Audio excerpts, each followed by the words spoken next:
you're enjoying this content. Hit that subscribe button. Join us. It's Comic Artist Pro Secrets. I'm Ethan Van Sciver, 27-year veteran of the comic book industry, world's most charming and disarming, elegant and eloquent. Humble because sometimes even I fumble. Man, a great big Star Wars fan, a trusted member of the media. Alright, so if you haven't been listening to your boy Zach over at Comics Matter with your boy Zach recently, go over there and watch his channel. He's doing a great job. You know, most people have abandoned comic books at this point. DC Comics has imploded, as you know. Marvel Comics is next. And most people have just kind of moved away from it. A lot of people have joined us with Comicsgate and helped to cause the indie comics explosion that we're experiencing right now. But Zach is still reading the Marvel and DC books.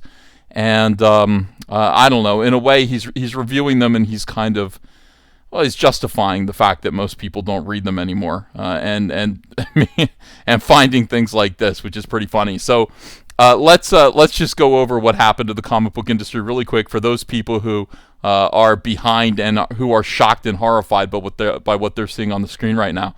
About 10 years ago, feminists popped into the comic book industry and said, hey, we really like comic books. Women like comic books, but even more women would like comic books if you stopped mistreating women in the comic books. And men said, well, what do you mean? And comic book fans said, we don't want to mistreat women. What are you talking about? And women just said, well, why don't you let us in? These crazy feminists. Just let us in and we'll tell you. We'll fix it.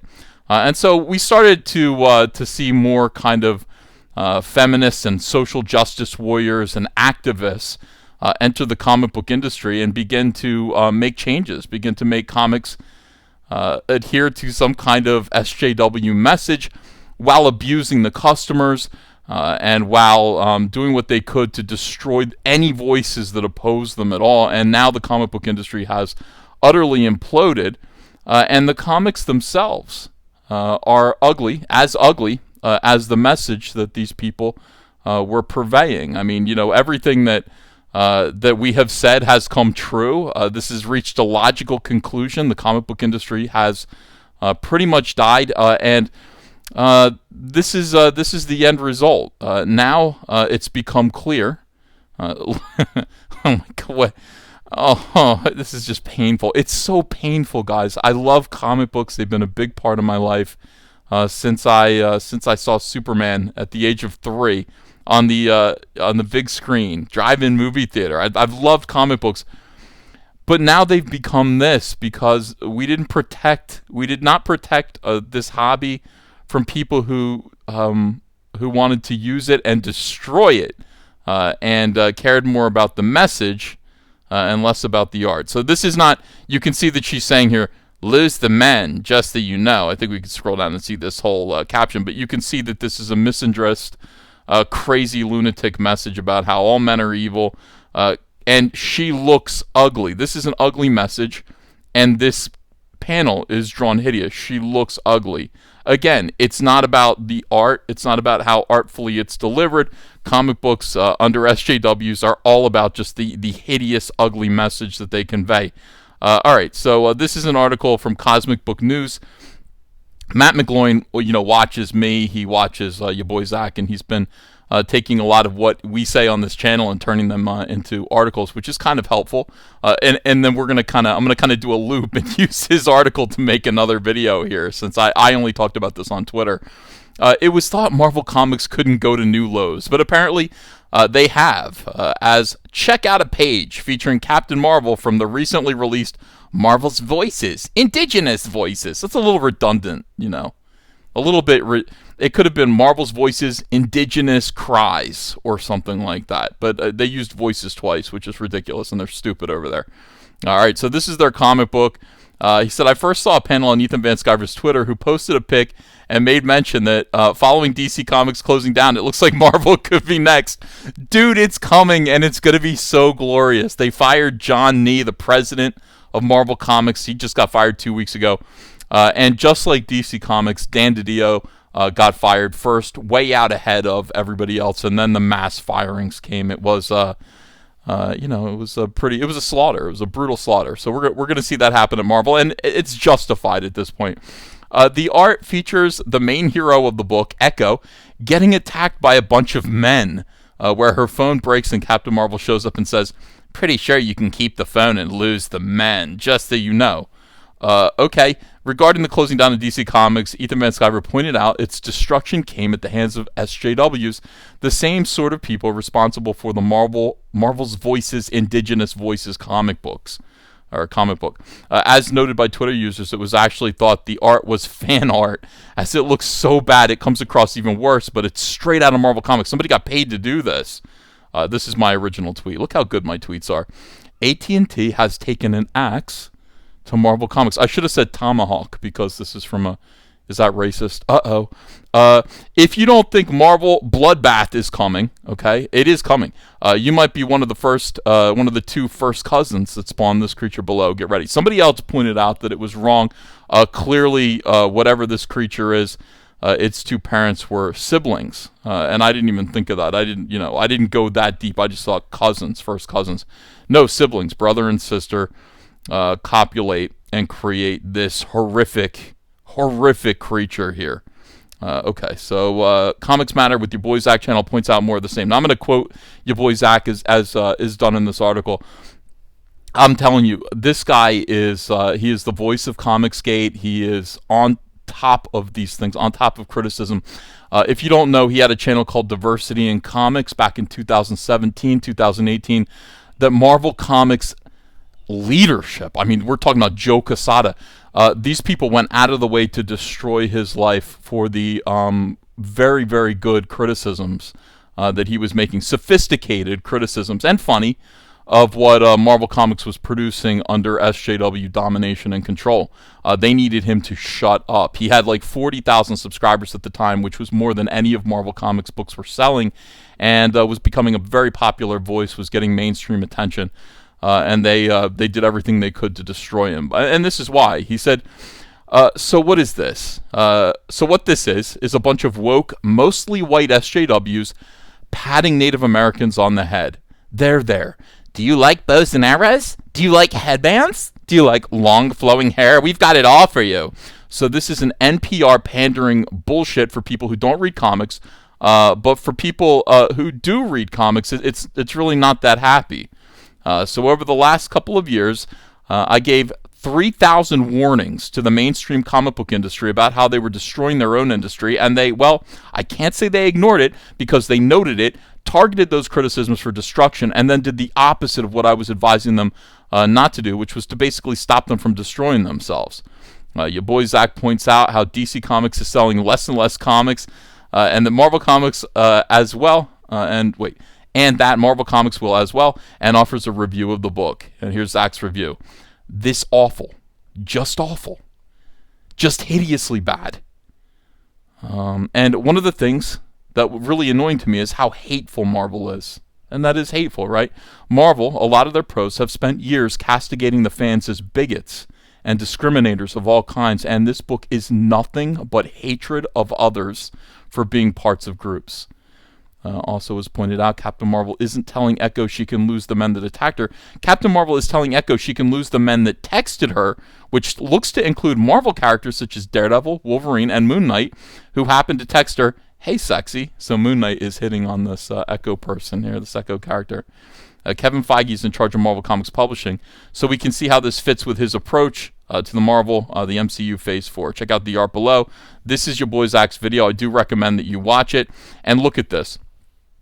Here it is. Echo, wait up. Pretty sure you can keep the phone and... Pretty sure... No, I'm sorry. Let me do the voice. Pretty sure you can keep the phone and lose the men. Just so you know. Captain Marvel, what are you doing here? All right, so here's Echo. Look at this horrible, hideous, smirking face with one eyebrow raised. This is mental illness here. Look at... I mean, obviously it's badly drawn, but the facial expression is like an SJW trope in itself, like a kind of... one eyebrow raised, a smirk, never a smile, no human expression, no human emotions at all, nothing relatable. This is everyone around me is stupid and sick, and I'm really smart and all that. I mean, it's a bizarre kind of SJWism. And look at this, again, denigrating Marvel's own characters. So apparently Marvel's male characters are harassing this beautiful woman, this beautiful, beautiful woman. Daredevil, I know you don't want to hear from me, but here's Hawkeye. We should talk. I'm worried. Is this supposed to be Kingpin? I don't know. It looks like Harvey Weinstein. Maya, you have to face me someday. You got Wolverine, who is gay. Listen, kid, I'm not one to give advice, but... And she's just like, oh my God, surrounded by these men. They're just annoying. Sometimes I feel so weighed down by my past, I fear that it's suffocating any chance I have for a future. Okay, so that's the whole thing. So Marvel's male characters are harassing this person. Phone is smashed. Oh, I'm sorry, Moon Knight says, hey, sexy. Moon Knight, you old dog, you.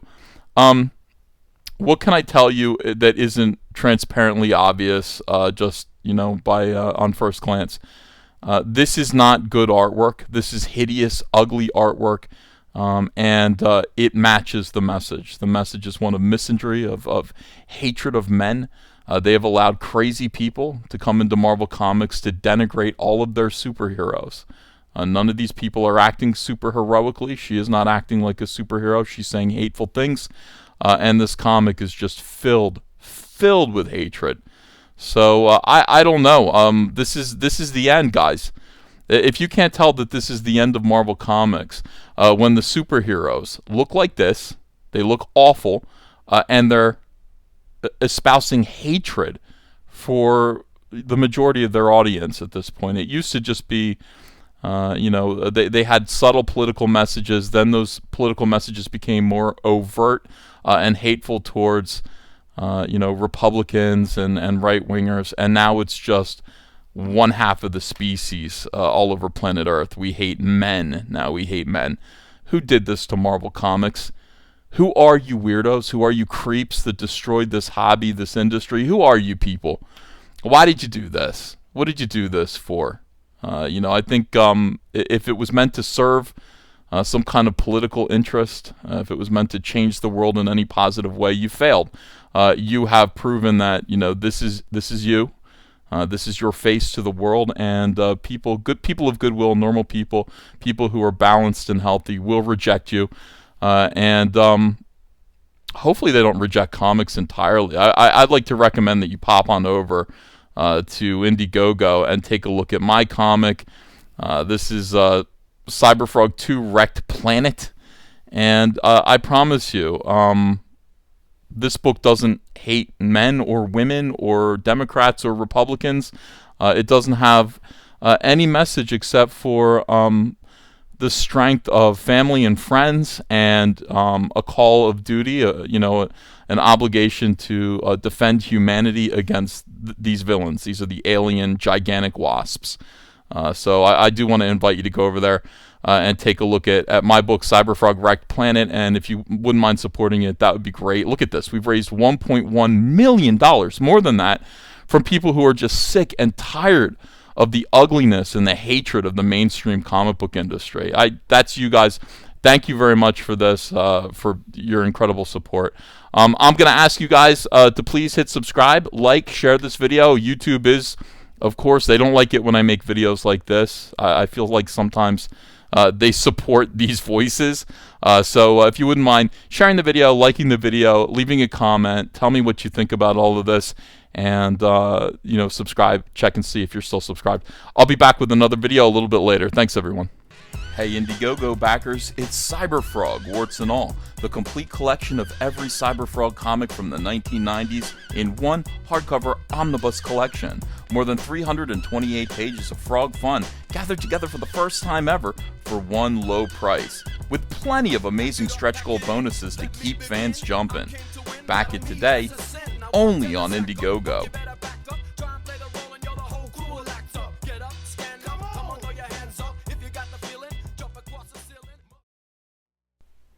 Hey, I got a P.O. box. Want to send me some mail? Send it to Ethan Van Sciver, P.O. Box 607, Marlton, New Jersey, 08053. And I'll probably open it up on a live stream. Thanks very much, everyone.